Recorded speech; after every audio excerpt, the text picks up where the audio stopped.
Well, this is the Fight Night Daily podcast, and we are live at the press conference, actually, for Joshua Buatsi, Dan Azeez. Johnny Nelson joins us. Johnny, what did you take from today? You know what? Both fighters are so determined. And I thought, something like this, 2 days before a fight, this kind of thing is the straw that breaks the camel's back. Why do you want to sit down, face your opponent? Because right now you've had weeks and months to get your mindset right, to train right, to build up who that character is, to how weak he is. Now, both fighters have to sit there and actually talk to each other. Not like a press conference when they're all sat at the table not actually looking at each other. They've had to talk to each other, talk about what they want, how much they want it, how much they desire it. So even though these guys are kind of frenemies, there's a lot of pressure on both guys because they got to walk the streets after. Their families got to walk the streets after. Yesterday in the public workout, Buatsi's team were giving Azeez hassle when he was in the ring, shouting and booing. And the problem is, both fans, they're mates. So that's where the problem is. Listen, you know what it's like. We're on the Thursday now. The fight's on Saturday, so both guys are dry. They're hungry. You know, they're going through their heads, and like they've at the channel, they put that friendship aside now. They're going in there and they know what's on the line. Yeah. That creates a lot of pressure. And also, as you know, when you're cutting weight, you start to get edgy. Reality's kicked in. You start getting a little bit. That looked very relaxed up there. The gloves are off. This is the first time you've done that live. I want to ask you about that in a minute. But the guys themselves sitting there face to face, like 3 foot apart, they look very relaxed for guys like, with what's on the line. Familiarity breeds content. So Joshua Buatsi knows what he's got in front of him.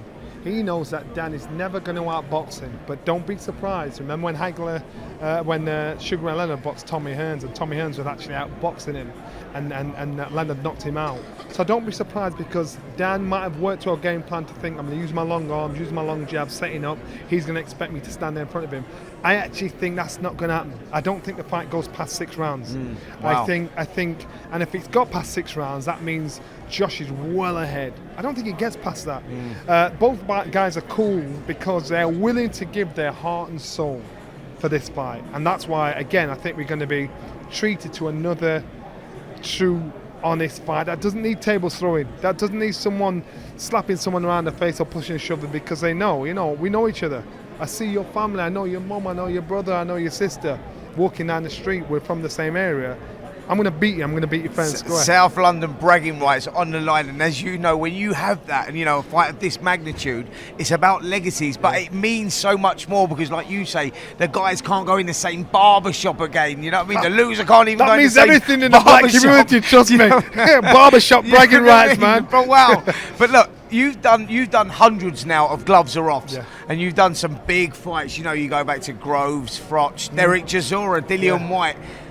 How did that compare, doing it live? I mean, how different was that? Spanny, I love doing it live. I love doing live situations because you don't know what's going to happen. You don't know how it's going to unfold. You can't edit, so what you see is for real. So however you perceive that watching it at home, what you see is for real.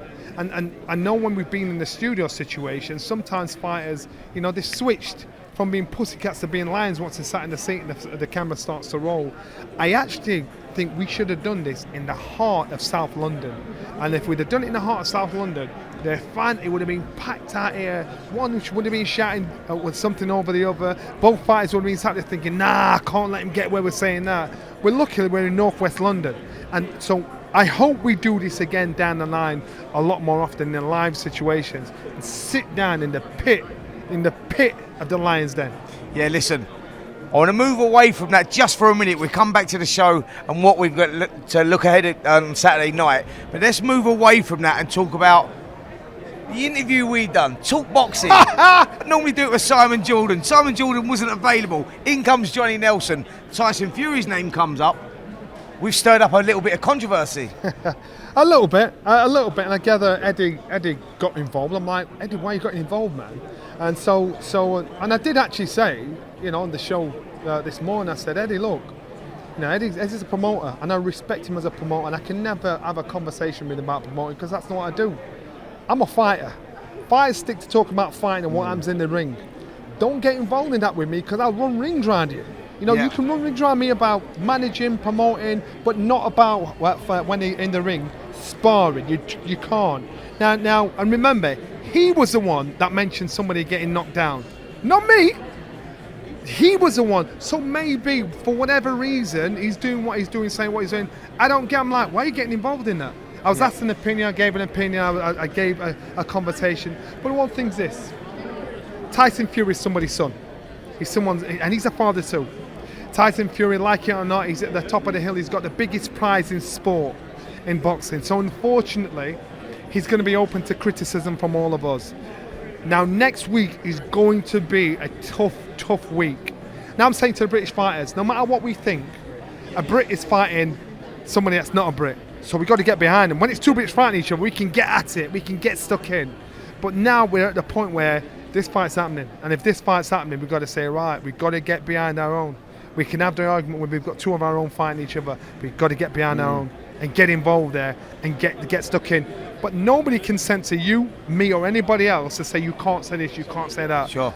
But right now, we've got to get behind our own. Absolutely. Listen, if you haven't seen that Talk Boxing, myself and Johnny Nelson, go onto the talkSPORT Boxing YouTube channel, check that out and see Johnny's full interview and the controversy surrounding some of the stuff that he said with Tyson Fury. I didn't. There's not a rumour there. I'm like, ah. Have you had any backlash from that, by the way? Just a little. But you know what? One thing, like it or not, if you ask me something, I'm going to say Absolutely, how it is. that's the way you are. And I think, I don't know if it's a Yorkshire thing or the ways we're brought up, and I think if you ask me the same thing again next year, I'm going to give you the same answer. This ain't for clickbait. You know, sometimes I'll have a little joke in that, but if I say something, that's what I believe. Sure. And I will justify it. And if I'm wrong, I'm wrong. But I think I'm justified in everything. 99% of things I've said. Listen, so there's nothing wrong with that. No, absolutely not. Look, let's get back to Buatsi and Azeez. That head-to-head that we had up there. The gloves are off. You know, so you were saying like that they were both very placid. I saw you trying to stoke both of them. Was there anything that really surprised you up there, like, or anything that was sort of like, you know, different to what you was expecting? I think this fight has gone on that long. These guys have put so much into preparing and obsessing about each other. It's now uncomfortable because, as I said, their mothers and their brothers and their sisters, they'll all know each other, their friends will know each other. And now it's had time to affect their community, affect them walking down the street. And so, I do think it's going to be an honest fight. I think it's going to be a fight where both fighters give their heart and soul. There's not, I'm going to take it easy because you're a mate.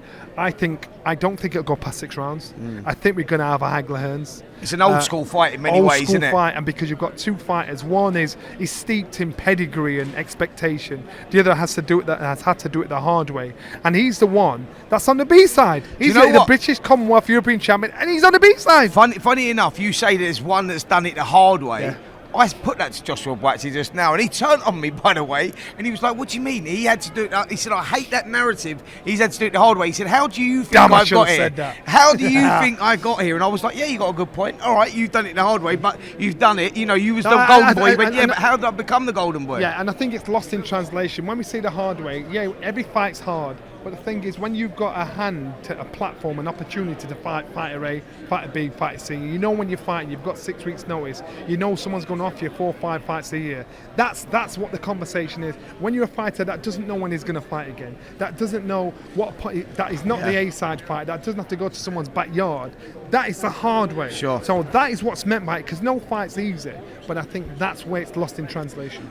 What are you expecting tomorrow from the weigh-in? What are you expecting from both the guys? Because tonight is all about cutting. Yeah. By the way, Joshua Buatsi looks a lot bigger than Azeez, no? He looks bigger, but he looks thin. He looks really thin. And the size-wise, it's mad. And as I said, I do think once it gets to the weigh-in, they'll be sick of the sight of each other. They just want to fight. And I think today, I am so surprised they did it. I'm so surprised they did this today. And that must have taken a lot of talking, a lot of negotiation. But I think tomorrow, weigh-in's done. Once the weigh-in's done, I'm telling you now, this again is going to, for February, we'll have another contender for Fight of the Year.